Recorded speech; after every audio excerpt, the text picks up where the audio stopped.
The cashier's scream sliced through the supermarket's usual hum, like glass shattering on a polished floor. It wasn't a quiet warning, but a public indictment, thrown with the sarcastic tone of someone who relishes their small power over another's suffering. Insufficient funds.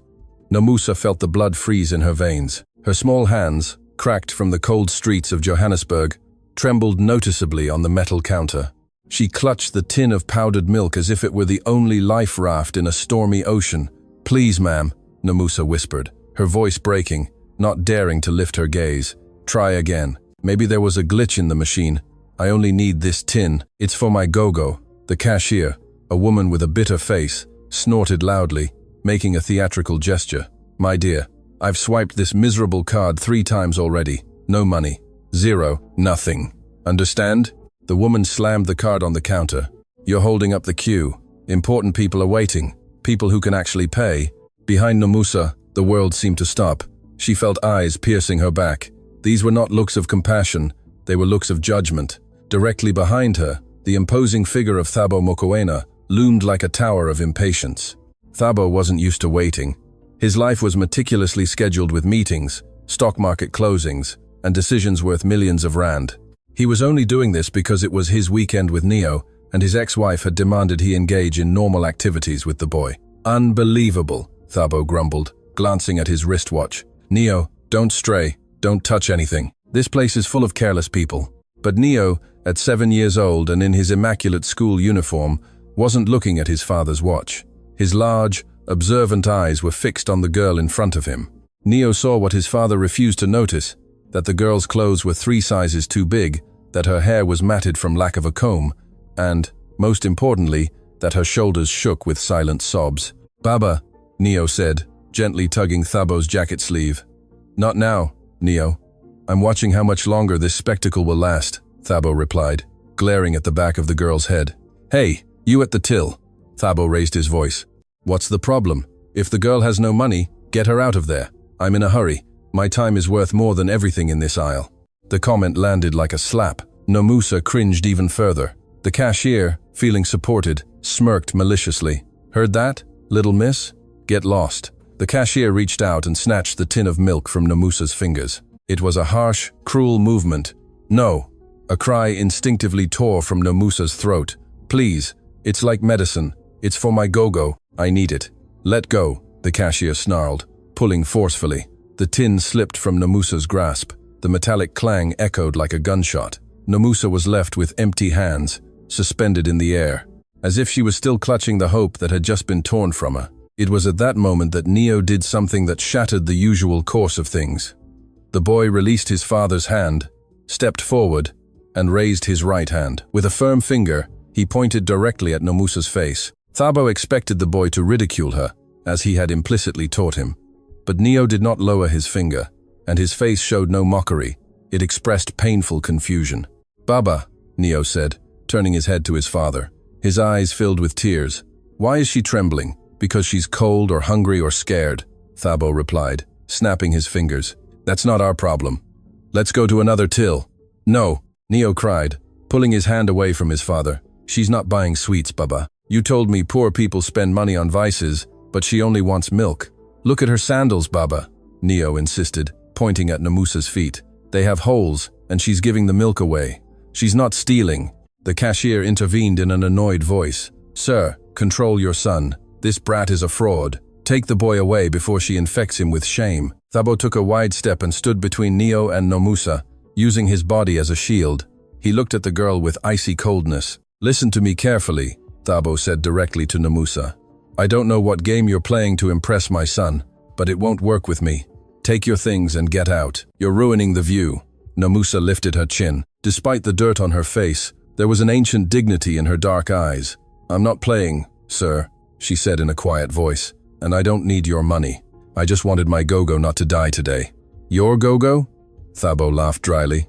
"Please, the sick go-go story. Save the script for a soap opera." But Neo wasn't finished. The boy reached into his pocket and pulled out an old silver coin, large and heavy. It was his lucky coin, given to him by his grandfather before he died. "Wait!" Neo cried. Nomusa stopped, but didn't turn around. Neo ran to the counter and placed the coin on the belt with a dry clink. "Is this enough?" he asked defiantly. It's real silver. My grandfather said it's worth a lot. Scan the milk. Scan anything else she wants. Thabo was stunned. This was the only emotional inheritance his own father had left the boy. Neo, what are you doing? Thabo's voice was choked. What you're not doing, Baba, the boy replied, without looking at him. Buying justice. Thabo's anger flared. He couldn't let this girl manipulate his son. He lunged for the counter to retrieve the coin, accidentally pushing Namusa aside. Don't even think about touching that, Thabo growled. His hand hit Namusa's arm as he tried to push her away. The blow wasn't hard, but it was enough to knock the fragile girl off balance. Namusa stumbled and fell to her knees. As she fell, her sleeve caught and tore. Something fell from her wrist. A bracelet. A simple, hand-woven bracelet of old, faded red thread, with a very specific pattern of knots that ended in a small infinity knot. The bracelet landed next to Thabo's Italian shoes. The world stopped. Thabo looked down, and his heart ceased to beat. That bracelet, that specific knot. There was only one person in the world who knew how to tie that knot, the woman he had left behind 30 years ago. Thabo fell to his knees, not out of humility, but because his legs stopped obeying him. His trembling hand reached out to touch the red thread. Where did you get this? Thabo whispered, his voice breaking. Part 2. The chase and recognition. Namusa, seeing this giant on his knees, perceived it as a threat. With a quick movement, she snatched the bracelet from Thabo's fingers. Don't take this from me. It's the only thing I have, she cried, backing away. No, wait, Thabo stammered, trying to stand up. Who gave it to you? Who made this for you? Namusa didn't listen further. She ran towards the automatic exit. Her sandals slapped against the polished floor. Hey, come back, cried the cashier. Security, the thief is escaping. That word finally broke something inside Thabo. Shut up, he roared with force. Don't you dare call her that. Thabo looked at Neo, who was pale, watching where the girl had fled. Baba, she left without the milk, Neo whispered, his voice trembling. Not for long, Thabo said with fierce determination. Thabo spun sharply on his heels, ignoring his shopping cart and credit card. Sir, your card, your purchase, the cashier shouted. Keep it, he barked, without turning around, grabbing Neo's hand. Don't make me lose another second. And for the first time in many years, Thabo ran. He ran on the hot concrete, sliding in his leather shoes. Not after a girl, but after a ghost he had considered dead for 30 years. Where the asphalt ended, the chase led them far from the main avenue, crossing an invisible line that divided the city, the boundary between those who have and those who survive. The air changed. It no longer smelled of bread and petrol. Now it smelled of damp must and despair. Baba, wait, Neo cried, pointing to a narrow alleyway. She went in there. Thabo looked at the alley. It was a dark hole in the city's facade, with illegible graffiti and puddles of black water. An hour ago, he would have called the police. Now, he felt a different kind of awestruck fear. Stay close to me, Neo, he ordered, loosening his tie. Don't let go of my hand. Deep in the alley was a precarious structure, made of rusted corrugated iron, blue plastic, and wooden crates. Thabo felt a knot in his stomach. The architecture of poverty. He knew it. He was born in one just like it. Who's there? A child's voice cried from the darkness. Namusa emerged from behind plastic curtains, holding a wooden stick like a sword. She trembled but stood tall, blocking the entrance. Don't come closer, she cried, waving the stick. I have nothing. Namusa, Thabo said in a hoarse voice, taking a slow step. I don't want to hurt you, the bracelet. I just need to know who taught you that knot. No one taught me, she said, lowering the stick slightly. My Gogo made it. She makes these bracelets. Thabo didn't ask permission. The force that propelled him was greater than any courtesy. I need to see her, he said, and it wasn't a command. It was a plea. Thabo pushed aside the blue plastic, and the smell of sickness and cheap medicines hit his nose. He entered the gloom. There lay an old mattress on pallets, and a small woman under a grey blanket. Thabo approached, feeling as if he was treading on glass. He knelt beside the mattress. The woman stirred. She had grey hair and skin like parchment. But when she opened her eyes, Thabo recognized that deep, honeyed gaze. Gogo nomkita, Thabo whispered, with the voice of a 7-year-old child. The old woman frowned, trying to focus her vision. Her hand emerged from under the blanket and felt the air. Who? Her voice was a raspy wheeze. It's me. I'm Sifiso, Naledi's son, the boy on the red tricycle. Gogo nomkita's hand stopped. Her eyes pierced Thabo's face. searching beneath the beard and suit for the child she had nourished. "My Sifiso," she whispered, and a tear welled in her eyes. "The one who promised to return." That phrase crashed down on Thabo like a ton of bricks. The memory struck him. The day he was taken away, adopted by a rich family, he had cried through his tears, "I'll be back, Gogo Nomkitha. I'll become rich and come for you." 30 years had passed, and he had never returned. "Yes," Thabo lowered his head, and tears flowed. "It's me, and I came too late. My God, I came so late." Gogo Nomkitha, with a titanic effort, lifted her trembling hand and stroked Thabo's hair with the same tenderness as 30 years ago. "Well, come now, my boy," she whispered. "Don't cry. Tears only clean the eyes to see better. I forgot you, Gogo Nomkitha," Thabo confessed. "I got lost in the money.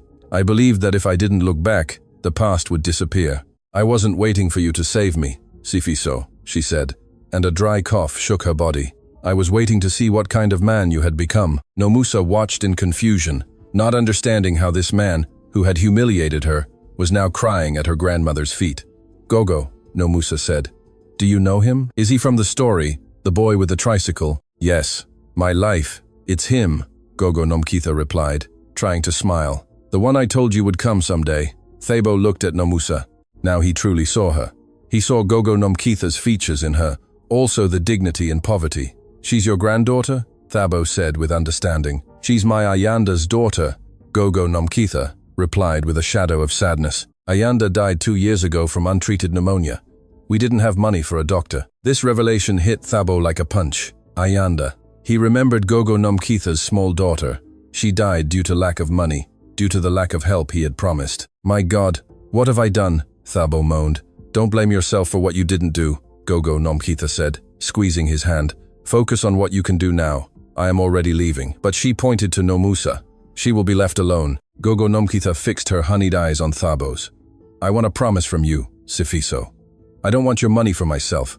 I want you to take care of her, so you don't let the world devour her." "I swear to you," Thabo said firmly. "I swear on my life, Gogo Nomkitha. She will never be hungry again.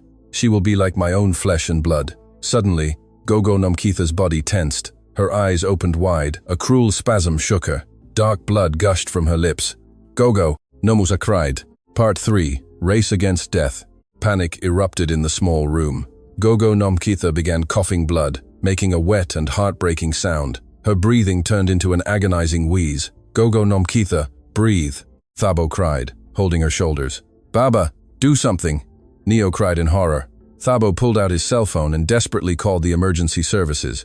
"I need an ambulance. Immediately," he shouted. "I have an elderly woman with severe respiratory failure. She's coughing blood." "Sir, this is a high-risk zone," the dispatcher said in a monotone voice. "Ambulances cannot enter without police escort. Estimated time is 40 minutes. In 40 minutes, she'll be dead." Thabo roared and smashed the phone against the wall. Thabo looked around. He was alone. His money was useless. His influence was useless.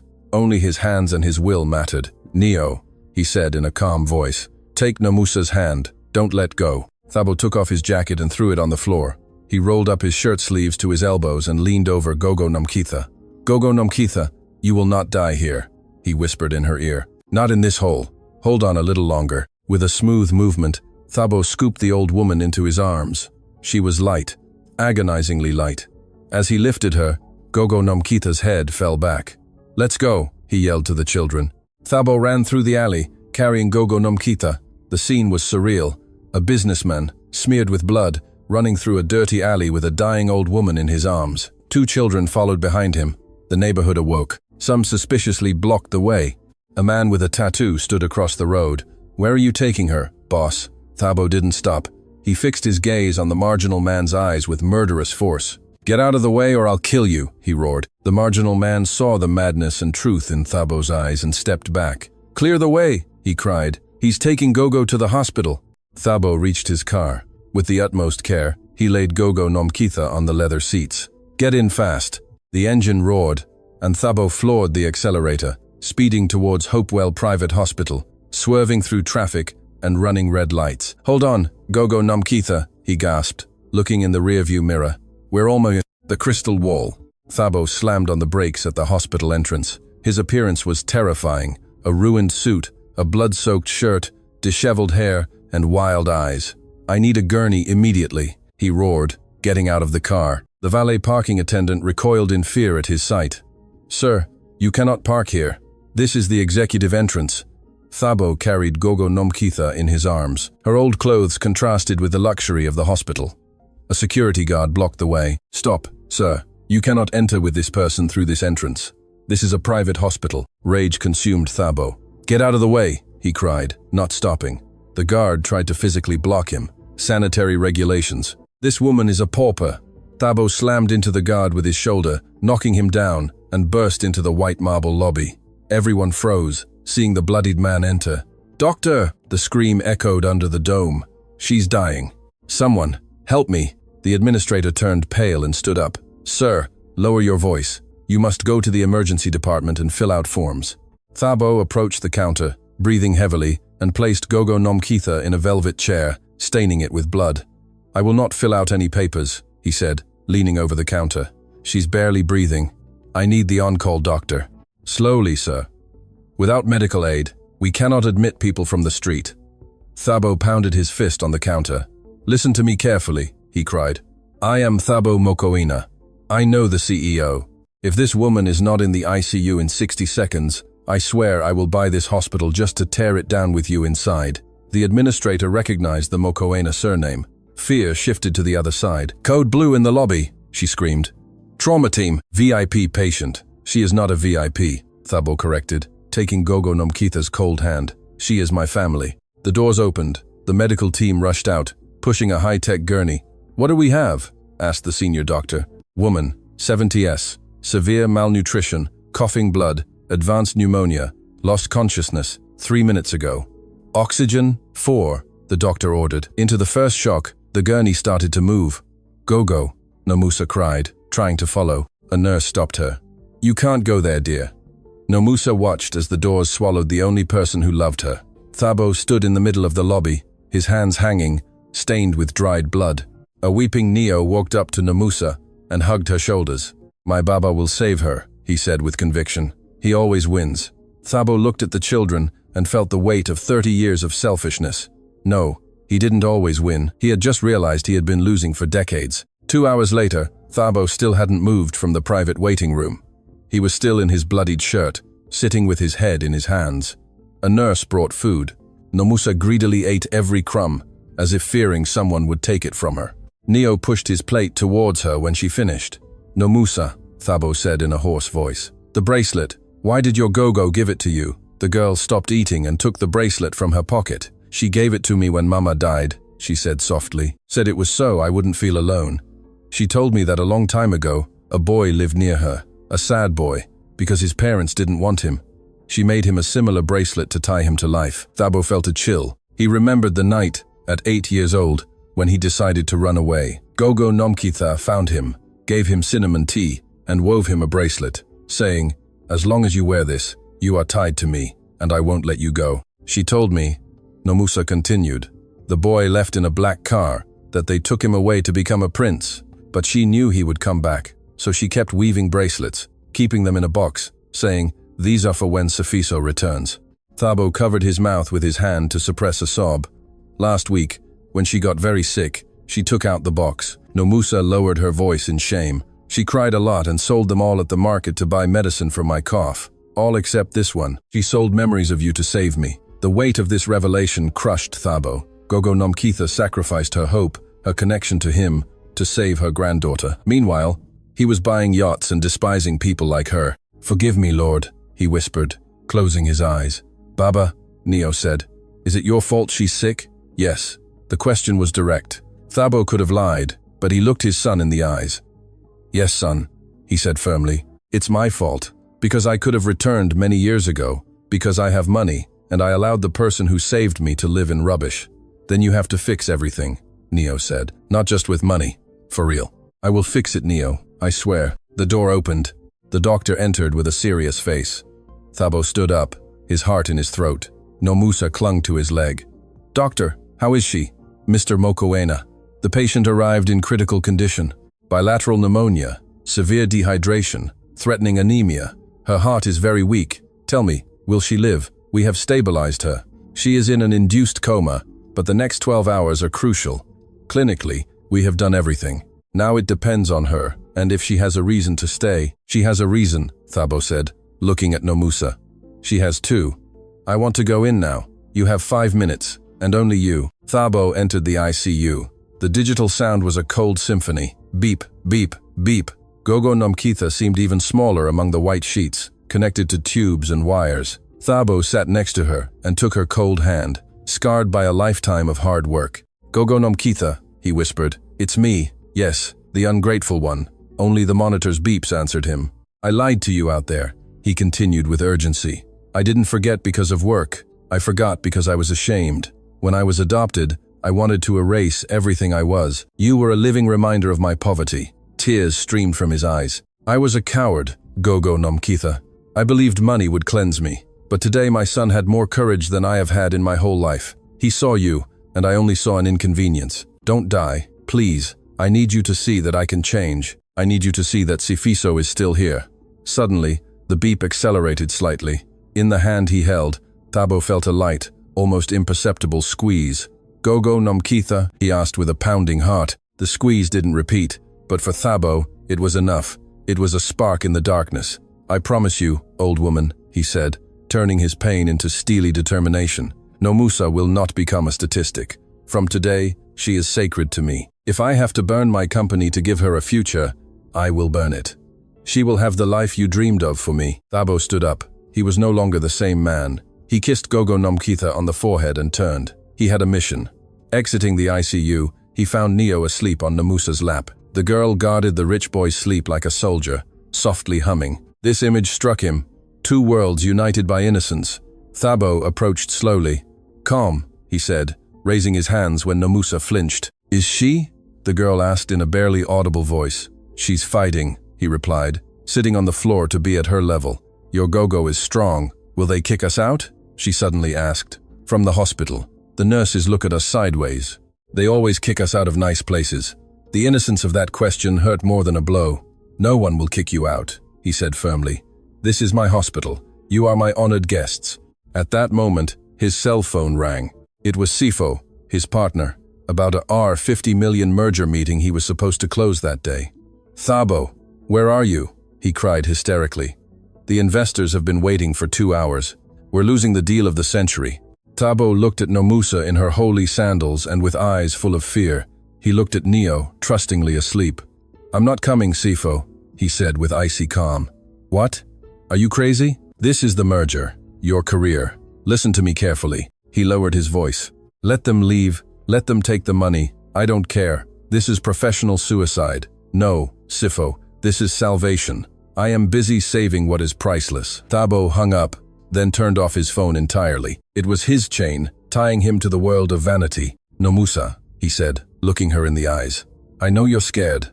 I know I'm a stranger, that I treated you badly, but I need you to know one thing. Your Gogo will get better, but when she wakes up, you will never return to that alley. But we don't have a home. That no longer matters. You have a family. Your Gogo was like a mother to me. That makes you. That makes us family. Thabo took out a business card and wrote his phone number. I won't give you money to leave. I will give a home to you and Gogo Nomkitha. Neo always wanted a sister, and I need to learn to be human again. Nomusa looked at the card with tears in her eyes. Really, the prince was an idiot, he said with force. But the man who is here now will not leave. I give you my word. Thabo took Nomusa's wrist and, with the greatest tenderness, retied the red bracelet. This is not just a thread, it's a promise. As long as you wear it, no one will harm you. I will be your shield. Neo joined the moment, placing his hand over his father's and Nomusa's. Me too. At that moment, the ICU door burst open. A pale nurse ran out. Doctor, the patient in bed 4 has had a cardiac arrest. The monitor's sound turned into a continuous, piercing beep. P.E. The beep of death filled the hospital. For Nomusa, it was the sound of her world collapsing. The girl covered her ears and curled into a ball on the floor, silently screaming. Inside the ICU, the chaos was measured. Defibrillate 300, the doctor cried. Clear. Gogo Nomkitha's body arched from the electric shock. It fell lifeless, like a rag doll. Thabo couldn't bear it, pushed the ICU door open, and entered, ignoring protocols. Sir, you cannot be here, cried a nurse. Thabo was at the bedside just as the doctor was about to apply the electrodes again. "Wait," he cried, grabbing the bed rail. "Get him out of here. Does she hear me?" Thabo leaned over Gogo Nomkitha, ignoring the chaos. He took her cold hand and clasped it with both of his. "Gogo Nomkitha, listen to me. It's Sifiso." The monitor continued to beep. "You cannot leave her alone," he whispered in despair. "Nomusa is out there. If you leave now, you condemn her. If you leave now, you break your promise." "Sir, please." The doctor was about to declare her dead. "No." Thabo looked with wild eyes. "Give me a second." He turned back to Gogo Nomkitha. His tears fell on the old woman's face. "Mama," the word escaped without thought. "Mama, come back. I swear I will become the man you wanted me to be. I swear I will take care of her, but I need you to help me. Fight, you stubborn old woman, fight." And then it happened. The beep interrupted for a fraction of a second. Beep. The flat line jumped. A small green hill appeared. Then another. Beep, beep. "We have a rhythm," the doctor whispered, not believing his eyes. "Sinus rhythm, but it's there." Thabo fell to his knees, sobbing. She had returned from the abyss because someone had called her by name. "Stabilize the blood pressure," the doctor ordered, looking at Thabo with respect and amazement. Thabo staggered out. Nomusa and Neo were sitting on the floor, embracing. Seeing him, Nomusa tensed, awaiting the final news. Thabo knelt beside them. "She's alive," he said, just 2 words. Nomusa stopped breathing. "What? She's alive." "Nomusa, your Gogo is made of iron. She came back, she stayed with us." The girl threw herself into Thabo's embrace, her thin arms wrapping around his neck. Tears of relief soaked his shirt. Thank you," she sobbed. Thabo froze for a moment. Then slowly, he wrapped his large hands around the girl, pulled her close, and rested his chin on her dirty head. "Don't thank me," he whispered. "Forgive me." You, Neo, joined the embrace. 3 hearts beat in the rhythm of survival. 2 weeks later, Gogo Nomkitha was awake in a private hospital suite. Nomusa, now in a clean blue dress and new shoes, was combing her grandmother's gray hair. Thabo was on his cell phone, talking about selling shares to buy land in a township and urbanize it. The door opened without knocking. A woman in a severe gray suit entered with 2 security guards. "Good morning. I am Miss Mabena from Child Welfare Services. The hospital reported a minor at risk. The girl will be transferred to a government orphanage." Nomusa clung to Gogo Nomkitha in terror. "No," Gogo Nomkitha said weakly. "Don't take her." "Madam, you cannot even take care of yourself." Thabo stood between the woman and the bed. "You will not take anyone," he said with frightening calm. "Miss Nomkitha has a residence at 105 Santon Drive. The Mokoina residence is my residence. That's not in the records. Gogo Nomkitha is my adoptive mother." He lied with perfect fluency. "And the girl is under my direct protection. My lawyer is on his way with the custody documents." Thabo pulled out his business card. "I advise you to call your superior, the regional director. He is my friend. Ask him if he wants to receive a lawsuit for harassment of a family paying for a private luxury suite." Miss Mabena looked at the business card, then at the luxurious suite. She knew when she was losing. "If you provide the documents before 5 o'clock, we will suspend the transfer, but we will be observing. There will be no violations," he said, pointing to the door. When they left, Thabo sat on the bed. "Is that true?" Gogo Nomkitha asked. "I wasn't lying. I was just anticipating the truth.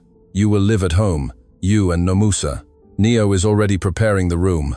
What if I misbehave?" Nomusa asked uncertainly. Thabo stroked her cheek. "Then I'll punish you and leave you without dessert, like a daughter. But I will never throw you out. You are a Mokoina now, and we Mokoinas take care of our own." Gogo Nomkitha closed her eyes with tears of relief. The circle was complete. A year later, the garden of the Mokoina residence was unrecognizable.